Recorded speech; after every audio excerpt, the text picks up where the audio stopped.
Il est 19h, bonsoir à tous, merci d'être avec nous sur la première, ravi de vous retrouver.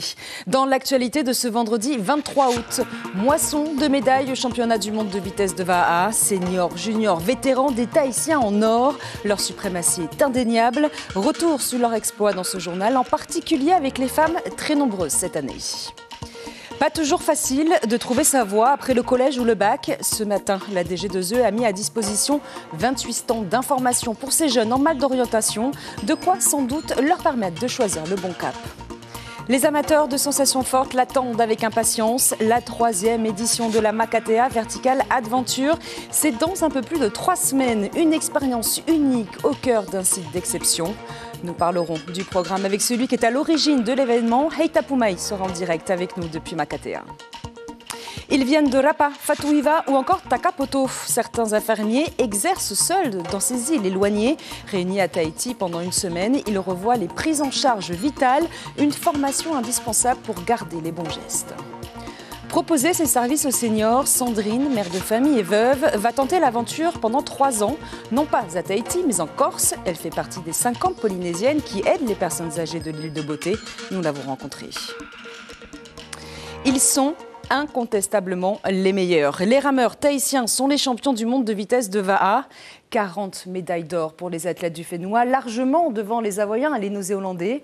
Malgré une adversité de plus en plus dure, les Tahitiens ont su répondre à la force des bras dans une édition marquée par une participation massive des femmes. Joanne Buit, West Lecali et Heyari Twiyani. Lors de ces championnats, les femmes ont participé à plus de courses que les hommes.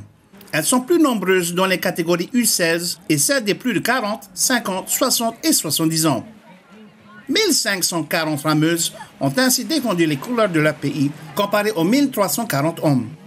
Effectivement, c'est toujours un plaisir d'avoir autant de rameuses sur l'eau et dans cette catégorie 40 ans, c'est bien en master, il y a beaucoup de femmes qui restent encore dans la pirogue. Et à Tahiti, c'est notre message, quoi. On veut que les femmes se remettent aussi à la pirogue, pas seulement à faire le main, à garder les enfants. On va échanger un peu.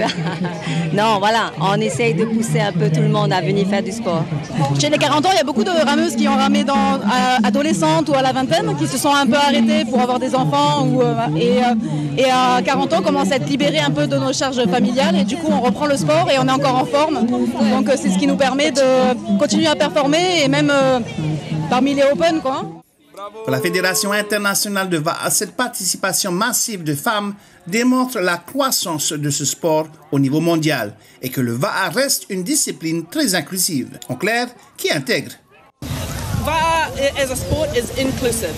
Le Va'a est pratiqué par tout le monde. Vous avez des jeunes, des personnes âgées, des handicapés, des hommes et des femmes. Il est important que notre sport représente toutes les personnes qui le pratiquent.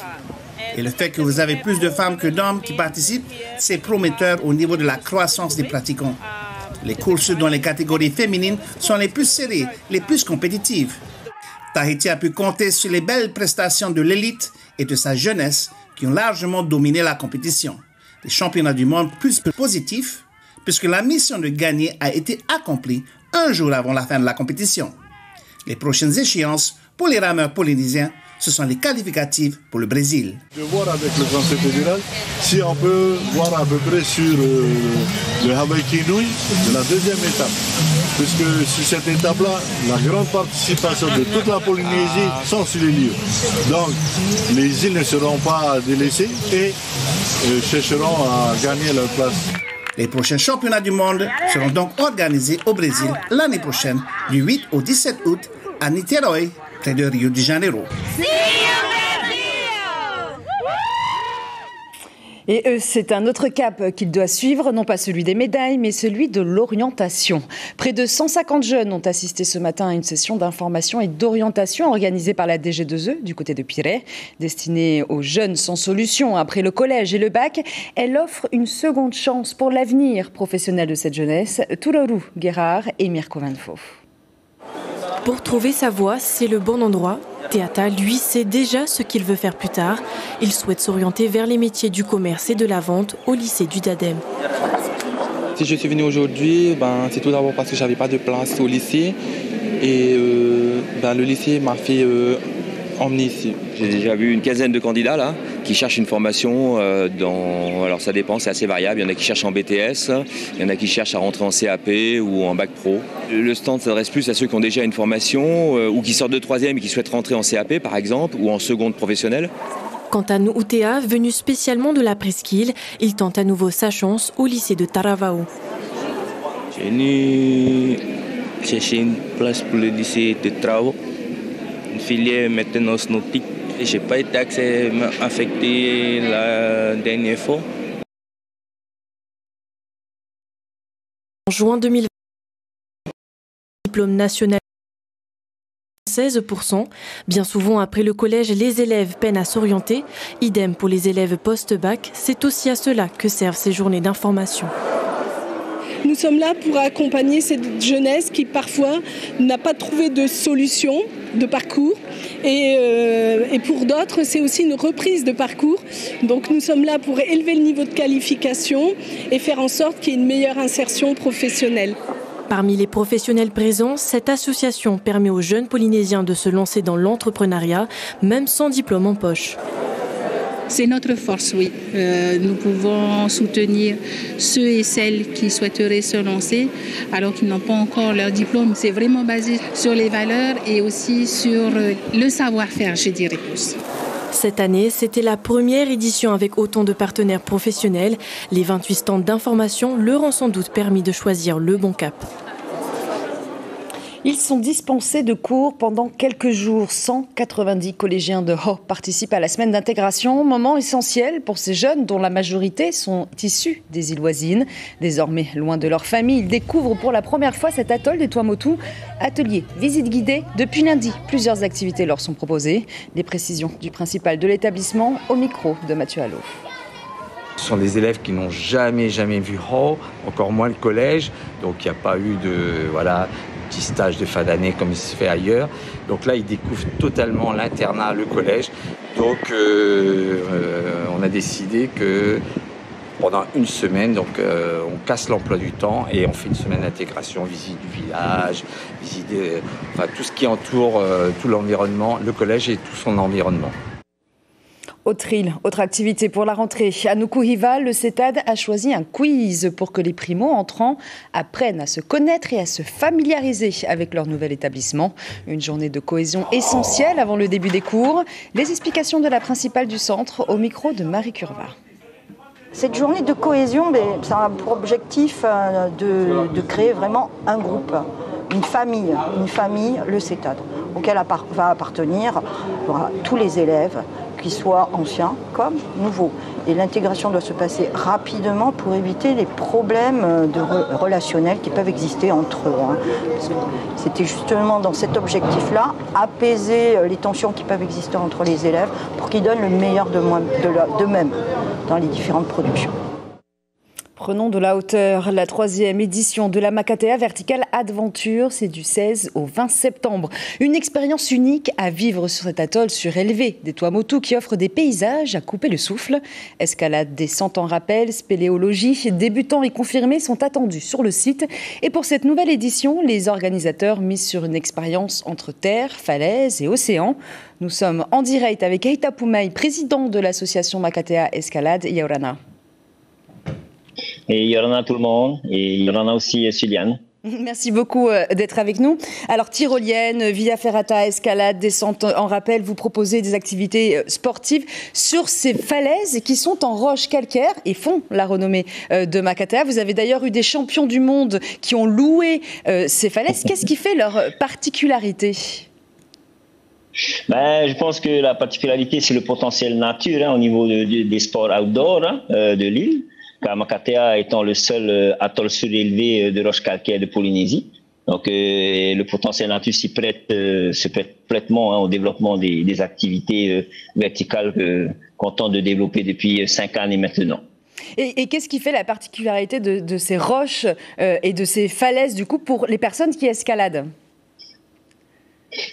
Pour les connaisseurs, là on parle de roches calcaires tout à fait adaptées à la pratique de l'escalade en milieu naturel, de la mise en place de via ferrata. C'est comme un peu un acrobranche mais sur falaise. Et pour l'édition, il y aura aussi de la grande tyrolienne, de la descente en rappel, avec bien sûr la visite historique du patrimoine de Makatea et en prime, comme tu le disais au début, c'est aussi une connexion en fait à l'océan avec la navigation traditionnelle en holoponie qui sera gérée par l'école de voile traditionnelle de Aroué, qui est gérée par Teiva. Et pour nous de notre côté, toute l'île est en train de se préparer depuis pratiquement un mois maintenant, en sachant que on a explosé le nombre de participants là pour cette année. On attend à peu près entre 160 et 170 participants, bien sûr accompagnés par nos équipes bénévoles qui viennent de Tahiti, comme Acropole Tahiti, toute l'équipe de logistique également, c'est aussi de la restauration, et bien sûr les officiels et tous les partenaires qui nous ont soutenus dans l'événement. Et alors, vous avez également un événement un petit peu en parallèle, c'est-à-dire que vous avez fait un appel, vous lancez en tout cas un appel aux dons, un participant, un don, pour aider les jeunes en fait de l'île de Makatea, c'est-à-dire les élèves de l'école primaire de Makatea. Pourquoi cette initiative ? Écoutez, c'est bien que vous en parliez parce que c'est vrai que dans le fond ça a été lancé un peu par une des participantes de l'année dernière qui a vécu l'événement comme quelque chose de très fort au niveau des émotions et elle a été touchée aussi par nos enfants de l'école. Donc cette année elle nous a proposé on va dire de lancer un peu cette collecte de dons, un participant un don, pour aider les écoles les élèves de l'école de Veitepao Makatea avec je vais pas rentrer dans les détails, mais je vous invite à consulter notre page Facebook pour tous les détails qui vont pour cette action là. Merci beaucoup Aïta Poumaï d'avoir été avec nous ce soir. Okay. Le rendez-vous, je vous le rappelle, est donc donné du 16 au 20 septembre prochain à Makatea.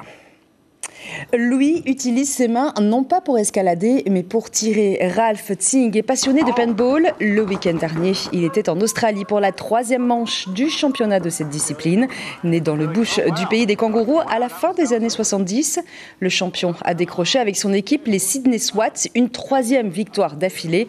Prochain rendez-vous les 23 et 24 novembre pour la 4e et dernière finale. Leur présence est indispensable, leur connaissance vitale. Dans les îles les plus isolées, les infirmiers sont souvent seuls pour soigner la population et assurer les gestes d'urgence en attendant une Evasane.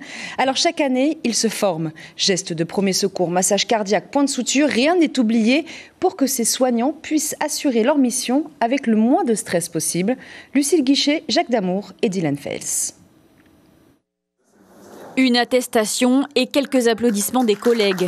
Aléide, infirmière itinérante, termine sa formation aux gestes de premier secours avec une dizaine d'autres soignants. Ils viennent de Rapa, Bora Bora, Fatuhiva ou encore Takapoto. Certains infirmiers exercent seuls, sans médecin et parfois sans auxiliaire de soins non plus. En fait, ça ne fait que nous renforcer dans nos acquis. Et on appréhende beaucoup moins en fait, nos soins d'urgence dans les îles. Il y a quand même une grande inquiétude comme chez le Pomoto. Pourquoi je dis qu'il y a une grande inquiétude ? Parce que nous n'avons pas tous les moyens. Nous n'avons pas tous les moyens. Les infirmiers et les auxiliaires font tout leur possible. Réunis à Tahiti pendant une semaine, ils revoient les prises en charge vitales, du massage cardiaque au point de suture. Il faut que je fasse le bilan entier de la personne et si c'est grave, je me mets en contact avec le SAMU et on fait le complément du bilan ensemble au téléphone et on décide d'une conduite à tenir après et si le SAMU doit venir sur l'île ou non. Sur les îles isolées, les Evasanes peuvent mettre jusqu'à 18 heures à être opérés, parfois dans des conditions extrêmes. Pour ces infirmiers, il est d'autant plus essentiel de garder les bons réflexes, mais aussi de créer une cohésion avec les collègues des autres îles. Ils revoient tout ce qui concerne la cardiologie, à savoir quels sont les problèmes cardiaques qu'ils peuvent rencontrer et qu'est-ce qu'ils doivent faire, qu'est-ce qu'ils doivent mettre en place afin d'alerter le SAMU et par voie de conséquence mettre en place une thérapeutique. Oui, parce qu'il y a certaines îles où il n'y a même pas de médecin, les infirmiers sont seuls. Tout à fait, ils sont seuls, donc ils sont très bien formés, sauf qu'ils ont quand même besoin de revenir en formation pour revoir un petit peu leur pratique. La situation des effectifs médicaux reste critique dans les archipels. Il y a un manque chronique d'infirmiers et 7 postes postes de médecins sont actuellement vacants. Elle aussi a comme leitmotiv d'aider son prochain. La société Maeva Soutien recrute des Polynésiennes pour travailler en Corse auprès de seniors. Sandrine est veuve, elle habite Hitia. Elle a décidé de partir pour 3 ans sans ses 3 filles, dont la plus jeune est âgée de 10 ans. Elle est la 50e personne à être recrutée. Reportage Nicolas Suire et Hubert Liao. Sandrine est heureuse de pouvoir partir le mois prochain en Corse en tant qu'auxiliaire de vie.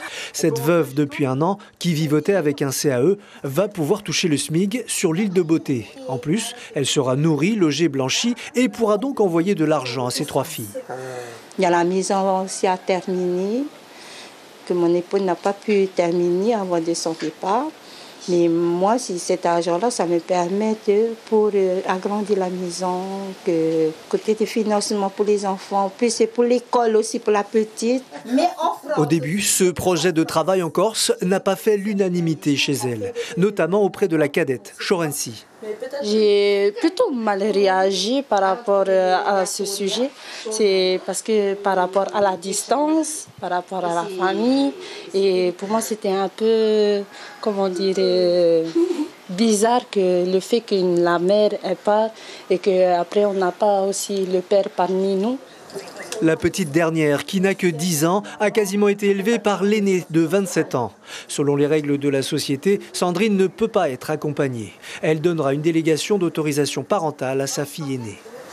Elle se donne à fond dans tout ce qu'elle fait, donc je pense que ça va être très bien.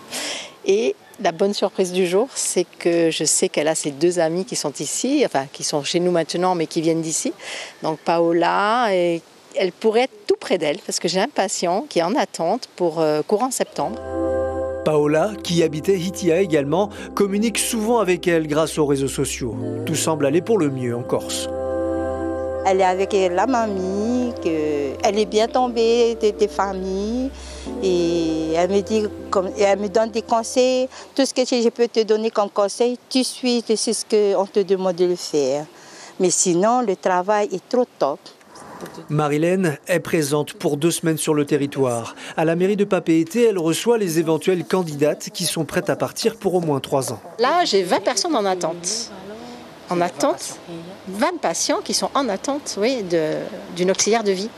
Donc, et là, pendant que j'étais dans l'avion aux escales, j'ai eu encore des demandes. C'est parce que Marilène connaît la patience et la bienveillance des Polynésiennes qu'elle ne recrute qu'au Fénois. En son absence, son employé la remplace tous les mardis et jeudis matins sous le phare poté de la mairie de Papeete. C'est la fin de cette édition. L'information principale de ce vendredi 23 août, moisson de médailles pour les Tahitiens à Hawaï au championnat du monde de vitesse de Va'a. Seniors, juniors, vétérans, hommes, femmes, 73 médailles dont 40 en or. Leur suprématie est indéniable. Les rameurs et rameuses du Fénois sont loin devant les Hawaïens et les Néo-Zélandais. Prochain rendez-vous pour Noaito et les qualificatifs pour les championnats du monde au Brésil. Au programme de votre soirée, un nouvel épisode de la série policière Les Invisibles, suivi de Fort Boyard. On se quitte sur ces belles images de l'exposition L'art du tapa à travers le temps. Rania et Prokop vous propose une immersion dans cet art traditionnel de la Polynésie à la galerie éphémère au Chevalet. Vous avez jusqu'à demain midi pour la visiter. Très belle soirée à tous et à demain.